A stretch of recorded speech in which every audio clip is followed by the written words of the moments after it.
Today's podcast is on classification. In biology, we call this taxonomy, which is the ordered division of organisms into categories. And it's based on their similarities and differences. But when we look at this as a big picture, we now base the classification of the organisms on their evolutionary history, which is also called phylogeny. And a big improvement in helping us do this has been in DNA sequencing. They call it barcoding now, where they take the DNA from a species and they basically make it into a barcode, and that's how organisms are being classified today based on their DNA. Carolus Linnaeus is actually the scientist who first came up with the system that we're using today, and he decided that every organism should get a scientific name, and his naming system is called binomial nomenclature, which basically means bi means two, nomial is name, and then nomenclature is a naming system. So it's a two-part naming system for the scientific name. The name's always going to be written in Latin, which is why it's so hard for us to pronounce some of these names. And the scientific name is composed of two parts, the genus and the species. And when a scientific name is written, you should always recognize it, because the genus, the first word, is always going to be capitalized. The species name is always going to be in lowercase.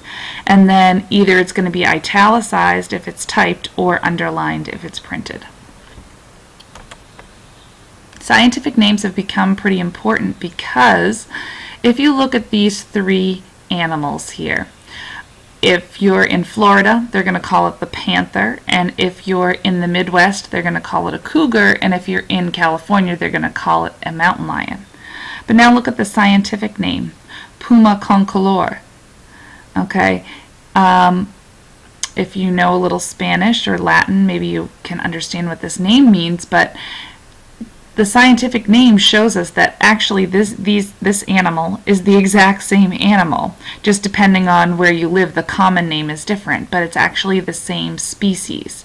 Okay, so having a scientific name can be helpful because it helps us to avoid confusion in common names, which people sort of picked their own names, and so scientific names help us keep it all straight. So Linnaeus, he devised a system, a hierarchy for organizing organisms. And so every organism gets its species name and a genus, and then they're placed into a family, an order, a class, a phylum, a kingdom, and then more recently we've added another category, a bigger, broader category called the domain. So Linnaeus only had the kingdom, the phylum, the class, order, the family, genus, and species. And so we're going to look at sort of how that gets arranged. Okay, but you do need to know the categories in order. So they're called taxonomic categories, or sometimes they're called taxa or taxon. So domain is the biggest, kingdom, phylum, class, order, family, genus, species. So you can come up with your own acronym for these. Do keep pets clean or fleas get started? I remember when I was in high school, it was King Philip came over for green soup, because there was no D then, so we just changed it to Did King Philip come over for green soup? And then actually my students taught me one year that is maybe more memorable. Did King Philip come over for good sex? So whatever helps you, you do need to remember them in order. Make up your own if you want. Doesn't matter. Just remember them in order. Okay, so now instead of just having the kingdoms, okay, so when Linnaeus started, he made up actually two kingdoms. When Linnaeus started, he only had the kingdoms animal and plant. And since then we got to three kingdoms when we had fungus, and then when we really looked under the microscope, we saw that Protista and what was then Monera, which are the bacteria kingdoms, they needed their own kingdoms. And now we're up to 6 kingdoms because 2 of the bacteria's groups have been separated. And then we added the 3 domains. So we're going to look at this Prezi that I created to try to help us see how this whole system gets organized with all the living things. So we'll just take 1 minute here for the Prezi to load. If you haven't used Prezi before, it's kind of a cool way to present information. So let's see here. Okay, so we're looking at the domains of life. So currently there are 3 domains. There is the archaea, eubacteria, and eukarya. Okay, so let's first look at the domain archaea. Is a bacteria domain. They're all unicellular, prokaryotic cells, which means none of them have a nucleus in their cells. And what's cool about them is they live in really extreme environments. So within the domain archaea, there's actually only one kingdom called Archaebacteria. So these are the bacteria that live in really places that you would think, oh, nothing could possibly live there, like a volcano or in sulfur vents in the bottom of the ocean floor or in hot springs that are where the water is practically boiling. When you think nothing could live there, these bacteria are the ones that live there. Okay. Next, we'll look at the domain eubacteria. Okay, so eubacteria is the other kind of bacteria. These are the bacteria that we come in contact every day. They're unicellular, also prokaryotic, which means they don't have a nucleus, but they live in places that we know, like on our skin, or in our intestines, or the ones that make yogurt, or the ones that make us sick. So in the kingdom eubacteria, you'll find things like E. coli, salmonella, but also the good ones like L. casei, which is, one of the yogurt bacteria. So these are bacteria you'll find everywhere, on your skin, on the door handles, everywhere that you encounter. There's bacteria living. They're probably in this kingdom eubacteria, which is in the domain eubacteria. Okay, and then our last domain is called eukarya. Eukarya is called that because they are eukaryotic cells, which means they have a nucleus. And in the domain eukarya are 4 kingdoms. Kingdom Protista, okay, which is probably the least known kingdom, and it will probably be split into other kingdoms someday. The more we learn about it, the more we see that there's so many different kinds of things, because most of them are unicellular, some of them have cell walls, and some of them are autotrophs, which means they can make their own food, like algae, and some of them are heterotrophs, which cannot make their own food, like amoeba or paramecium, which we will look at under the microscope later on this week. Okay, there's also the kingdom fungi, okay, where those organisms are mostly multicellular. They do have a cell wall made of this material called chitin, and they are heterotrophs, which means they cannot make their own food, and they actually have to absorb their food. Okay, kingdom plantae, you should be familiar with, multicellular cell walls, okay, but their cell walls are made out of something different, a material called cellulose, and they're autotrophs because they can make their own food. And then finally we have the kingdom Animalia, multicellular, no cell walls, and heterotrophs by ingestion, which means they have to eat their food. Okay, so let's look at the kingdom Animalia. Within the kingdom Animalia, there's a whole bunch of phyla, or phylum is the singular. Okay, so there's worms, there's sponges, there's echinoderms, which are things like starfish, and there's arthropods, which is your insects, mollusks, which is your snails and clams, cnidaria, which is the jellyfish, and then of course the phylum Chordata, which we are a part of. So phylum Chordata has many different classes in it. I only put a few on here. So I'm not able to put every class and every phyla on here because there's just too many of them.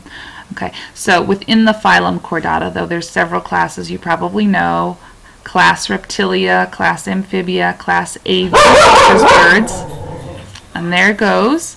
That was the class Mammalia. That was my dog barking there. Okay, so in the class Mammalia, okay, we have several orders. Again, I only listed 3 because I only have room for 3. There's the order Carnivora, okay, which has several different families in it. Ursidae, which is the bears. Hyenidae, hyenas. Felidae is cats, and then Canidae, which is the dog. So that was my dog barking. My dog would be in the family Canidae, in the genus Canis, and the species Lupus. So again, my dog's scientific name would be Canis lupus. Now I couldn't get this computer program to italicize, so I had to underline the scientific name. Okay, and then if we want to know about ourselves, we are in the order Primate. We are in the family Hominidae. And then you see that there's 3 different genus in the family Hominidae. There's the genus Gorilla, genus Homo, and genus Pan. Genus Pan or Pan is the chimpanzee. And then we are in the genus Homo, and we are in the species Sapien, and our scientific name is Homo sapien. Notice, again, scientific name, capitalize the Homo, and lowercase for sapien, and I underlined it. Okay, or I could have used italics. Okay. So, hopefully that gives you a bigger picture of how we organize these things. Okay, this again just gives a chart here that organizes the characteristics of the different kingdoms. You will need to know all the different characteristics of the 6 kingdoms and the 3 domains. Okay, real quick, just some tools we use. So in biology, when we want to then go to identify these organisms, we have several different tools we can use. One is called a dichotomous key. Di means the same thing as bi, which it means 2. So when we start and we go out, say, to a pond, and we find an organism and we want to know what it is, we can use a dichotomous key to identify it. So first we would ask ourselves this first question: does it have a shell or not have a shell? Okay, so we imagine this organism does not have a shell, so then we go to the next question: does it have a backbone or no backbone? Okay, so it has, we're just imagining this creature. It has no backbone, so then we look, does it have legs or no legs? Okay, and so we can keep going down this list until we get to the very end, and it will tell us what this species is based on answering these 2 paired questions. So again, dichotomous, di means 2. It means we're always looking at 2 traits. It has it or it doesn't, and then as we narrow it down, we will eventually find out what it is. Another tool is just a graphical representation of how organisms are related to each other. So a phylogenetic tree. Okay, phylogeny, again from the first slide that we looked at today, means we're looking at how things are related based on their evolution. Okay, so when we look at a phylogenetic tree, this is sort of like a timeline. Okay, and how it branches is how these organisms are related. So the domain Eukarya, if we trace it back in time, we can see that it branched actually closest with the Archaea. So in terms of the bacteria, our domain is more closely related to the Archaea domain, which is those bacteria that live in the extreme environments, than we are closer related to the other kinds of bacteria. And that's based on cell structures and DNA. Okay, so again, here's another phylogenetic tree. Okay, if we want to know how closely related things are. Okay, the wolf and the dog, okay, if we look at the branches, they're more closely related to each other. And the skunk and the otter are more closely related to each other. And then the skunk and the otter are more closely related to the dogs and the wolves than they are to the leopard. Okay, so you've got to trace back. You can't look here at the skunk and then look at the leopard and say, oh, well, they're next to each other. No, that doesn't mean they're closely related. You have to look at where they branch. And so the otter and the skunk branch together, okay, and so they're more closely to each other than the leopard is, which branches further back. Okay, and again, this represents sort of a timeline through history of how these organisms have evolved. And the last tool we use is something called a cladogram. Okay, again, it's just used to show how organisms are related but based on certain traits. So if you look down at the bottom, it says backbone. So what that means is every organism beyond this has a backbone. So turtles, horses, wolves, leopards, and house cats all have a backbone. and then we see hair here. So what that means is turtles, because it's below that, don't have hair, but everything that comes after it does have hair. So the horse, the wolf, the leopard, and the house cat all have hair. Then we see carnivorous. Okay, so everything